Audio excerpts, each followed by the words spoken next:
just have a lot more content and still make it look slick and professional, but just more information. Yeah. Jessica, have you noticed that more bands are going towards a simpler website setups? I can't stand it when I know a band's in town, I can't remember where it is or how much it costs, and I go to the website, I have to sit through a 3-minute flash intro, and then you have to navigate and navigate and navigate to find the damn tour section. Have you noticed that more bands are going towards a simpler, more information-driven setup? I wouldn't say I've noticed that. I do think they should. I wouldn't say that I've necessarily noticed a trend towards that yet. Okay. But that might just be me. Now, Joel, you give away most of your music online. And that's a trend that I think everybody knows. A lot of musicians, especially major musicians, are going towards. Major musicians can afford to because most of them they know they're going to make enough money off their tour to cover whatever they spend in studio.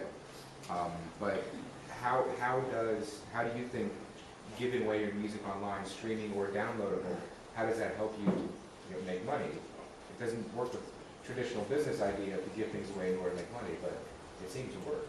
Yeah, I mean, I think that with the internet and social media and the major labels, I mean, sure, major labels are still out there, and big pop artists and stuff are still on major labels. But if you're not, if you don't want to be Christina Aguilera or on American Idol or something, I feel like you kind of the model's changing to more about connecting with fans as in the first place. So connect with fans, find your niche market, and try to build it like as good the best fan base you can, and then give them a reason to buy. Through if they really like your music and they really like what you're doing, they're going to support you. They're going to buy a T-shirt. They're going to come to your show, and give them an option to pay for a CD. And what we do is I hand paint CDs and like old school floppy disks. And so it's almost like a little bit, and it has artwork on it and stuff. So it's like, okay, maybe you already downloaded the music, but I really like this band, I want to support them, and I'm going to buy the CD, and I get this cool kind of piece of art along with it. So again, connect with fans first, and then give them a reason to buy. What makes you the most money? T-shirts, CDs, concert tickets? Well, actually, with Key Theory, we kind of make more money off licensing through like television and commercials and stuff. But in terms of like playing shows, we're generally, when we tour, we're like a support act for like a national act or something. Support acts don't really make that much. So you're kind of, if we get like a really awesome tour, we're trying to break even basically between renting a van, staying in hotels every night, and all that, and then you do hopefully make up some, and then plus some when you sell merch and things. But for us, yeah, we kind of make at this point more money from licensing and placements and stuff. And we talked about this earlier. Distributing material for free is vastly different for filmmakers than it is for musicians. Right. How can filmmakers benefit by putting material out for free through social media networks and other? Well, I think it depends on the strategy of the filmmaker. Okay, so it depends on if they're, just starting out and trying to get their name out there. Is it a short? Is it a feature? How is it funded to begin with? So there's a lot of factors in there. So maybe you just made a short and you're going to make it available because you want to get the buzz going, so that the next time you're ready to make a feature, you're going to have buzz behind your film. People will be talking about it, telling other people, and then you're going to get financing for your next film. So it depends on the strategy. I think every filmmaker wants to make money back on what they spent. So it's a delicate strategy.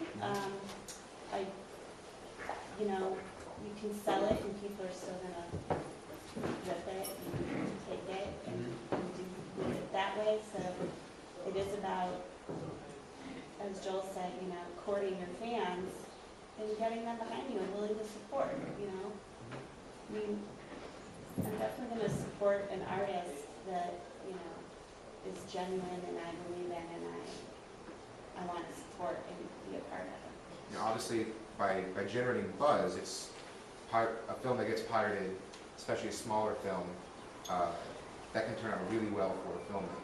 Right. More people see it, then buzz gets generated, and then people go see it in theaters, or maybe theaters that wouldn't have carried it start hearing about it because it's being reviewed in places and people are talking about it.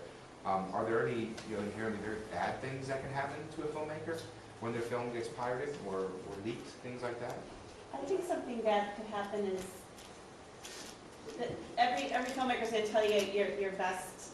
It doesn't matter. It's your content. So you're only as good as your content, as your story, the story that you're telling.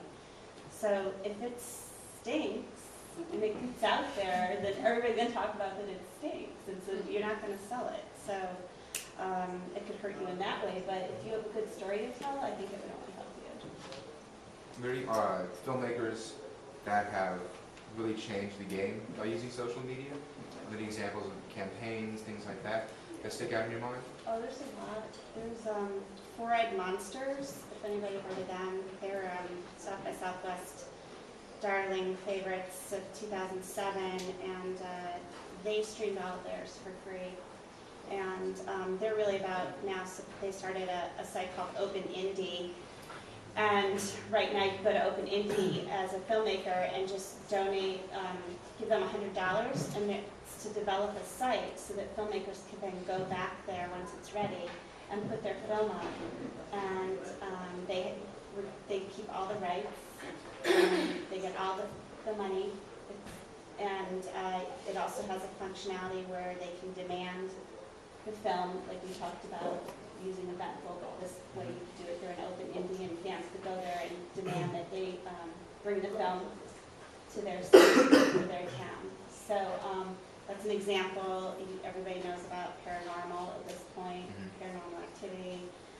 That was the same thing where it was using social media and using Eventful to demand it in there.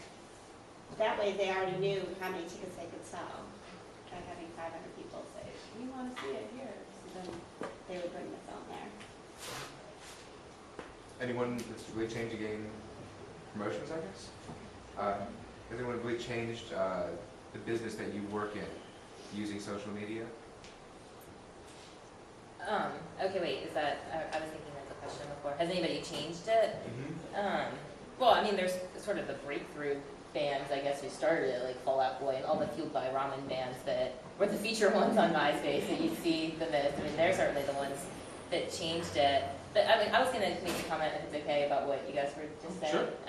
Because I also teach English at VCU, and so I teach writing, and I have students constantly write papers about piracy, and so this issue comes up in discussions constantly with them. And it's interesting to see, when asked every semester, when asked, how many of you don't illegally download music, I mean, it's maybe one out of every class that says they don't do it.